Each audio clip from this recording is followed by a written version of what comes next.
মা হওয়ার পর প্রথমবার জনসমক্ষে আসছেন দীপিকা। সবে মা হয়েছেন বলিউড অভিনেত্রী দীপিকা পাড়ুকোন। গত 8ই সেপ্টেম্বর কন্যা সন্তানের জন্ম দিয়েছেন তিনি। রণবীর সিং ও দীপিকার জীবনে নতুন সদস্যের আগমনে তাদের ভক্তরা বেজায় খুশি। মা হওয়ার মাত্র 1 মাসের মধ্যেই দীপিকা নাকি জনসমক্ষে আসতে চলেছেন।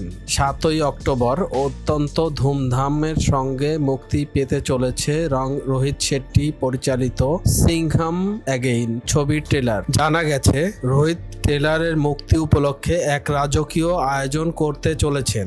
বলা হচ্ছে এই বছরের সবচেয়ে বড় ট্রেলার মুক্তির অনুষ্ঠান এটাই হতে চলেছে। রোহিতের সিংহাম অ্যাগেইন ছবিতে তারকার মেলা। সিংহাম ফ্র্যাঞ্চাইজের এই সিকুয়েল ছবির মূল চরিত্রে আছেন অজয় দেবগন, অক্ষয় কুমার, রণবীর সিং, টাইগার শ্রফ, দীপিকা পাড়ুকোন ও কারিনা কাপুর খান।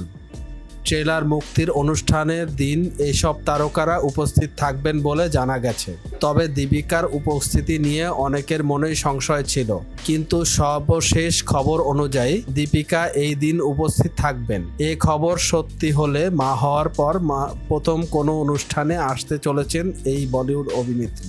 রোহিতের সিংহাম অ্যাগেইন ছবিতে লেডি সিংহাম হিসেবে ধরা দিতে চলেছেন দীপিকা। সিংহাম অ্যাগেইন ছবিটি আগামী 1 নভেম্বর দিওয়ালি উপলক্ষে মুক্তি পাবে। একই দিনে মুক্তি পাচ্ছে ভুল ভুলাইয়া 3 ছবিটি। কার্তিক আরিয়ান ও তৃপ্তি ডিমরি অভিনীত ছবির সঙ্গে রোহিতের এই ছবির জোর টক্কর চলছে। এখন দেখার বক্স অফিস দখলে কে জয়ী হন।